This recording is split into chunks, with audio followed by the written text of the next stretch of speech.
வந்தேன்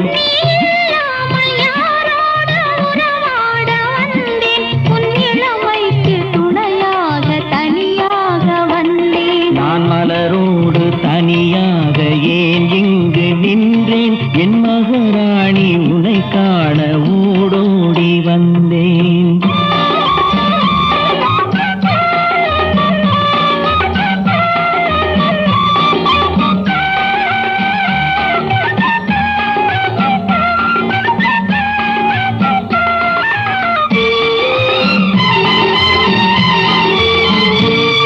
நீ வருகின்ற வழி மீது யார் உன்னை கண்டார் உன் வளை கொஞ்சம் கை மீது பரிசென்ன தந்தார் நீ வருகின்ற